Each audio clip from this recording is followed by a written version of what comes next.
இந்த வீடியோ பார்க்கறதுக்கு முன்னாடி இந்த ஆமை கருவிகள் சீமானை பார்க்கறதுக்கு முன்னாடி நம்ம வீடியோவை லைக் பண்ணுங்க, சப்ஸ்கிரைப் பண்ணிருக்கீங்க, மறக்காம தொடர்ந்து ஆதரவு கொடுங்க.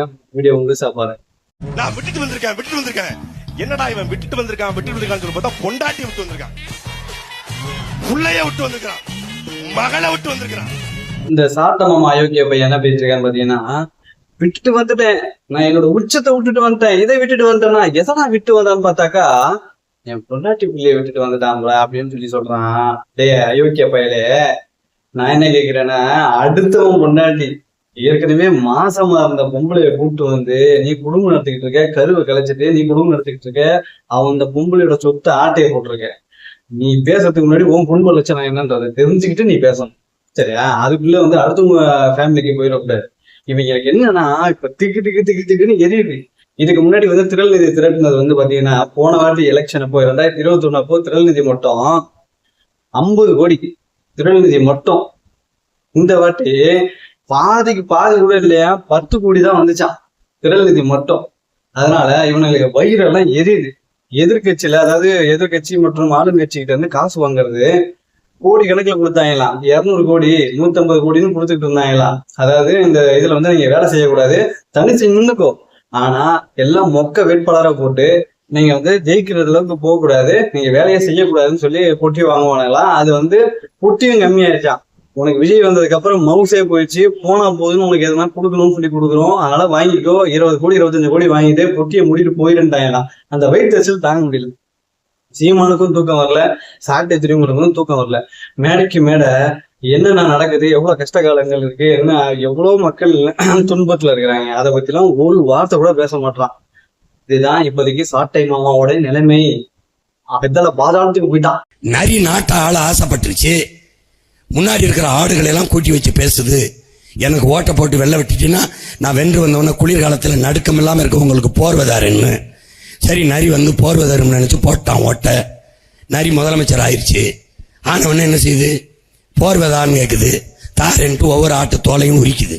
என்ன எங்க தோலை உரிக்கிறாங்க, அதுல தான் நான் போர்வை செய்ய போறேன்ட்டு.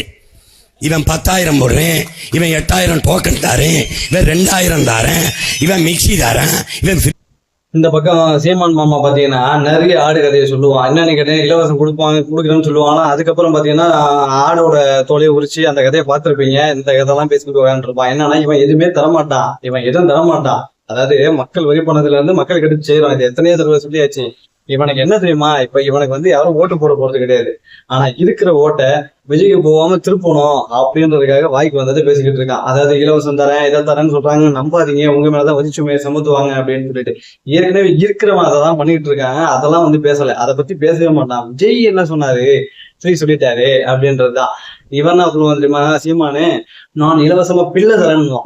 ஏன்னா இவங்கெல்லாம் பாலியல் கட்சி, இவனுங்கெல்லாம் வந்து பாலியல் குற்றமே வந்து இவன் மேல 259 கேஸ் இருக்கு சீமான் மேல. அதனால இவனுக்கு பேசுறதெல்லாம் அப்பத்தமான பொய். இன்னொரு பக்கம் இன்னொரு கதை, இந்த இடத்துல பிரச்சாரமானமோ ஒரு கதை, அந்த இடத்துல பிரச்சாரமானமோ ஒரு கதை. அதுவும் வந்து எப்படின்னா படம் போட்டு காட்டுறது. ஹெலிகாப்டர் வச்சு மாடு மேய்க்கிறாங்க வெளியூர்லாம், நானும் ஹெலிகாப்டர் கொடுத்துருவேன். இந்த ஆஸ்திரேலியாக்காரனை பாரு, ஆஸ்திரேலியா உலங்குருதின்னு சொன்னோம்ல, ஹெலிகாப்டர்ல மேய்க்கிறாப்ல, அது மாதிரி உனக்கு 2-3 ஹெலிகாப்டர் தந்துடுறேன். இந்த பாரு, எல்லாருக்கும் ஹெலிகாப்டர் கொடுத்துரும், ஹெலிகாப்டர் போய் ஆடு மாடு மேய்ங்க. நாங்களாம் அப்படித்தான். நாங்க வந்து எது சாத்தியமே இல்லையோ அதெல்லாம் பேசுவோம். திமிங்கலத்தை வீட்டுல வளர்ப்பாரு இவரு, திமிங்கலத்தை வீட்டுல வளர்ப்பாரு. எப்படி வந்து பிரபாகரனை வந்து நெஞ்சில படுத்து சீமான் நெஞ்சில படுத்து தூங்கினாருன்னு கதை விட்டானோ, அந்த மாதிரி திமிங்கலத்தை வீட்டுல வளர்ப்பான். சிங்கம் புலியெல்லாம் வீட்டுல இருந்து வளர்க்குற மாதிரி பார்த்துப்பான். ஏன்னா அதுவும் ஒரு உயிரினம், அதுக்கு ஓட்டு உரிமை கொடுப்பான்.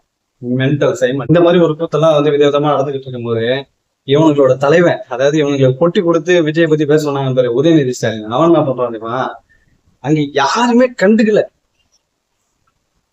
அந்த மேல பார்த்து கையெடுத்து கும்பிடுறான். அங்க ஒருத்தன் வீடியோ எடுக்கிறான், மேல பொம்மைங்க இருக்கு, ஐயோ ஒருத்தர் கையெடுத்து கும்பிடுறாரு, அவன் திருப்பி கும்பிடணும் கூட யாரும் கும்பிடல. வெக்கக்கேடு அவனுங்களுக்கு, இதை விட அசிங்கம் அவனுக்கு, அவங்க தோற்றுவானுங்க, இதுல தெரிஞ்சு போயிடுச்சு. சீமான் மாமா சொல்றாரு, விஜய் வந்து யாரெல்லாம் வரீங்களோ வாங்க, மாற்று கட்சியில இருந்து வரவங்க எல்லாரையுமே தூக்கி உள்ள போட்டு 150 கட்சியோட கூட்டணி வச்சிருக்காரு. ஒரு கட்சியில இருந்து ஒரு வேட்பாளர் முடிச்சு உள்ள போட்டு 150 வேட்பாளர் வச்சிருக்காரா. சரிடா, இவனுக்கு என்ன தெரியுமா, நம்ம மட்டும்தான் இந்த இடத்துல தனிச்சு நிக்கிறோம், வேற யாருக்காவது தனிச்சு நிற்கும் தைரியம் இருக்கா, நான் தனிச்சு நிக்கிறேன் அப்படின்னு சொல்லிட்டு கத்திட்டு இருந்த நாயி, கடைசியில இன்னொருத்த நமக்கு போட்டியாவது தனிச்சு நிக்கிறானே அப்படின்ற வைத்தறிச்சலும் பயமும் அதிகமாகி என்ன பேசணும்னு தெரியாம யாரை பத்தி பேசி நம்ம இப்போ ஆட்சியில் இருக்கிறவன் யாரு, அவனை பத்தி அவன் ஓட்டு கேட்கணும் பேசிட்டு. ஆனா அதை விட்டுட்டு முழுக்க முழுக்க விஜய் என்ன சொல்ற மாதிரி டிவிகே டிஎம்கே இவங்க 2 பேர் இடையில தான் போட்டி அப்படின்ற மாதிரி, என்டிகே டிவிகே இடையில தான் போட்டி அப்படின்னு சொல்லி அவனே மனசுக்குள்ள நினைஞ்சுக்கிட்டு அவனே பேசிக்கிட்டு இருக்கான் விஜய் விஜய் விஜய்னு. பழக்கப்பட்ட பரம்பரை படத்தில் நடிப்பவனுக்குத்தான் நாட்டை ஆள தகுதி இருக்கிறது என்று நம்புகிற ஒரு கூட்டம். அதனால் நான் உங்கள் மகன் இப்போது படம் போட்டு காட்டுகிறேன். காணொளி காட்டி, ஏன்னா இவங்க எல்லாமே படத்துல, அதாவது எப்படின்னா படத்துல நினைக்கிறவங்கள பார்த்துட்டு அவங்க பின்னாடி ஓடுறதுனால நீங்க திரைக்கு அவசியதான் விரும்புறீங்க, துண்டிச்சிட்டு கொடுத்தா படிக்க மாட்டீங்க, இது பண்ண மாட்டீங்க, அதனால நான் படம் போட்டே காட்டிடுறேன் அப்படின்னு சொல்லிட்டு படம் போட்டு காட்டுறானா. படம் போட்டு காட்டினாதான் உங்களுக்கு புரியும், உரைக்கும் அப்படின்றான். ஏன்னா இந்த நாயே டைரக்டர், இந்த நாய் டைரக்டர் இந்த படம் இதுக்கு வந்ததுனால வேற வழி கிடையாது. எப்படி டைரக்டர் இது வந்ததுனால எப்படி சொன்னாலும் அவங்க ஒரு கதை சொன்னா, இப்ப போய் ஒருத்தவங்க கதை சொன்னாக்க அவன் டக்குன்னு அக்செப்ட் பண்ணிப்பாங்களே தெரியாது, நம்ம ஸ்கிரீன் பிளே பண்ணிடுவோம் அப்படின்னு சொல்லிட்டு இந்த நாய் பண்ணிட்டு இருக்கு. இது நம்ம என்ன விஜய் மேல பத்தி பேசுது.